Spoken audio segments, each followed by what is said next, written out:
have our regular horses in Man City and Liverpool and Arsenal, who's established themselves. Yeah. We have Newcastle, who looks like, they're going to have another good year and maybe not catch as many teams on the surprise this year. They'll be established. We have other teams like Chelsea, who spend a lot of money. Tottenham, who just let go of Harry Kane, so they're probably not going to be in it. Man United, who's trying to get back into it. Who do you see finishing in the top 4 this year?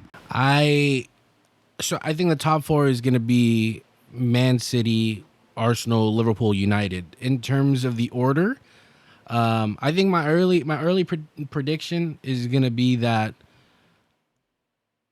Arsenal potentially win it. Okay. And I think that's because Man City have lost some really key pieces.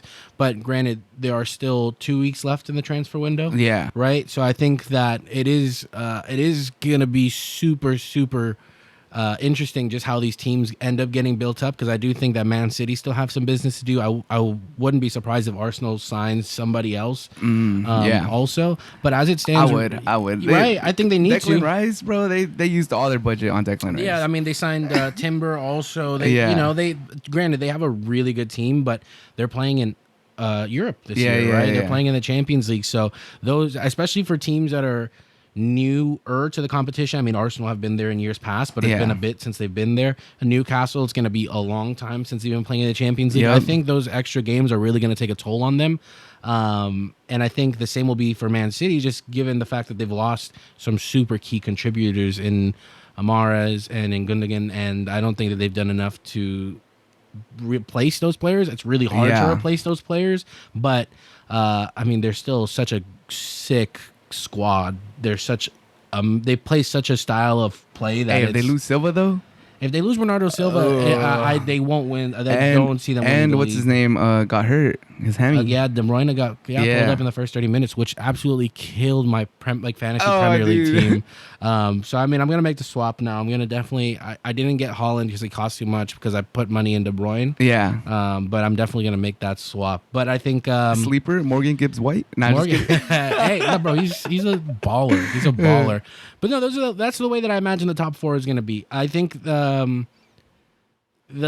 order itself. Yeah. Arsenal, let's go with the order. I think it'll be Arsenal, Man City, Liverpool, United. But I do think that my opinion will change come the end of the transfer window. Just so fuck Chelsea, dude. Yes, and I said my thing is I've never really understood just their transfer policy the last couple of years. Just spend money. That's their transfer. Spend money, and I look at the team on paper, and it just what are they building? It doesn't really make sense. They do have sick players, right? Like Enzo Fernandez is a baller. They're gonna end up getting Moises Caicedo, who we'll touch up on in a bit. But a double pivot, him and Caicedo. Yeah, double pivot. But they do have Mudryk, who they signed, who looks super flashy. We'll see if this second season helps him along. I do think he kind of gives me the same energy that I'm getting from what's that, the Brazilian from United. Oh, Anthony. Yeah. I think of flashy, but no end product. Yeah, they're both flashy, and they are two different kind of players. They both don't have end product. That's what I'm talking about. I'm not they're not the same. I'm just saying there's no 100%. End product. There's no end product to all the other good stuff that they do. I mean, they do have a good manager. I think Pochettino's gonna try to he'll figure it out, but I just don't think, as it stands right now, again, this can change in 2 weeks, that they have a big enough team or a good enough team to make the top 4, but I think this year 5 teams go to the Champions League, right? This would be the first year that 5 because they expanded it. Yeah. So it'll they expanded it for next season, but we'll see. We'll end up seeing. I do think Man United have made some strides, and I do think the second year under Ten Hag, you were kind of seeing it a little bit build up. It pains me to say it, but they were kind of coming together throughout last season. They kind of had some bumps in the road, as any team with a new manager will. And, right. I think they'll be able to to make some and win some big games, but I just don't see them passing Arsenal or Man City, and I definitely don't see them passing us. I think just given our own head-to-head record and things like that, it's hard for me to believe that they'd be better than us throughout this year. I do think for Liverpool specifically now, a lot of the key players that weren't available last year will be available this year, and the newer players have now adapted to the system. And I imagine that we're going to take run them to the ground basically. Salah bounce back year. I mean, he had a great season last year. Yeah, but still, I feel like he wasn't as influential as he could have been. It's just the levels, right? Like everyone thinks that he's going to score 30 goals. He's the Egyptian god, you know? I mean, bro, he's one of the greatest players that ever played in the league. That's a fact. But I do think he's going to, there's a level of consistency with him that's almost untouchable and kind of unreal to believe. I do think having some more creative midfielders than in years past is going to be really helpful. There's a stat that I saw this week that Henderson and Fabinho accounted for less than 10 assists to Mohamed Salah, and they played together for 4 seasons. Oh yeah, I was kind of thinking that too. Right, at that point in his career, Henderson is kind of like a addition by subtraction. Yeah, no offense to club legend. Yeah, no, it's it was you kind of saw the legs go last season, and it hurt, and you saw the legs kind of happen with Fabinho. Granted, he was picking it up on the back end of last year. I do think that lack of a holding midfielder right now is really killing us, though. Yeah, it's really killing us. And just put McAllister there. He can play. He definitely can play there, right? He's a super adaptable midfielder that can play the 6 and the 8 and the 10 if he really wanted to. Yeah. Even though like most teams don't play with the traditional 10, I think you're gonna see a newer Liverpool this year. I'm super excited to see us play Chelsea. I think I really hope, just with all of this transfer bull crap that's happened between the two teams, that we absolutely smack them. Mm-hmm. But at the same time, I'm still super frustrated with our ownership for showing a lack of ambition, and especially for a lack of movement after losing Fabinho and Henderson. Like you're saying, they lost legs, but they were still a key part of our midfield, and they were part of a group of midfielders with James Milner, Naby Keita, and Oxlade-Chamberlain, the last 2 being not as available as often. But that's 5 midfielders that we lost. Yeah. And we've only brought 2 in. They got to get some bodies in there. We need, again, 2 weeks left.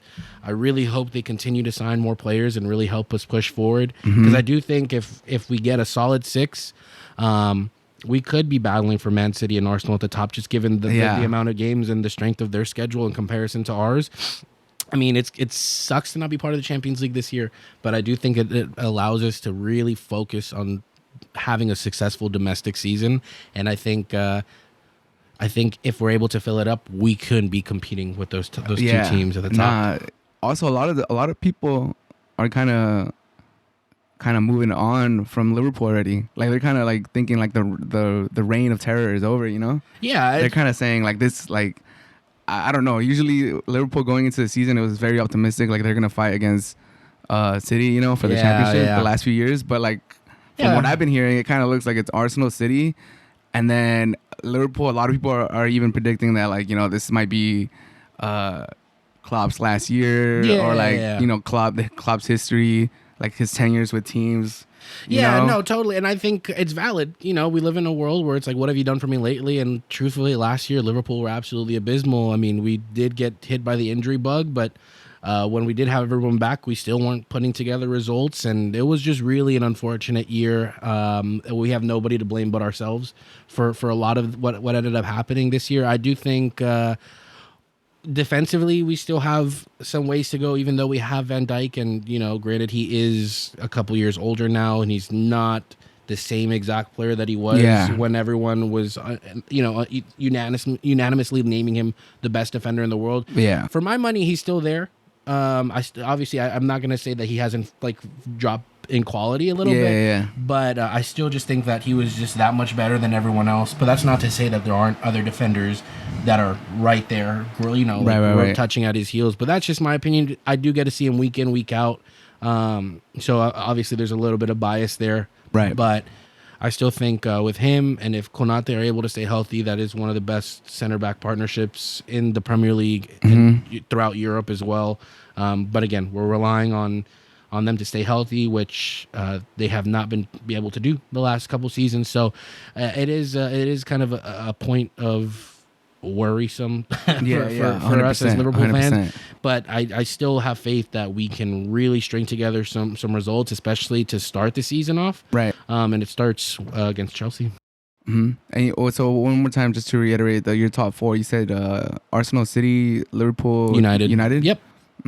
Okay, so for me, I think I got City going for that historic 4th in a row. To be honest, I do think they're gonna make some moves in these last 2 weeks, and if they don't, I think they always solidify their team in January. Yeah. And even last year, I think with the World Cup pause, like I think it hurt every team, or like I thought every team that had momentum going into that pause, it was gonna hurt them. Yeah. But City, they just because they're so deep, and they did lose players, but I think they, even if you look at their roster right now, like to be able to bring Alvarez off the bench, like it's pretty insane. Like I think I rate Alvarez pretty high. Like he's a really good player. He could be starting for like almost damn near like 18, like 16 of the teams in the Premier League. No question. He gets in their starting 11. So like they still have a solid team.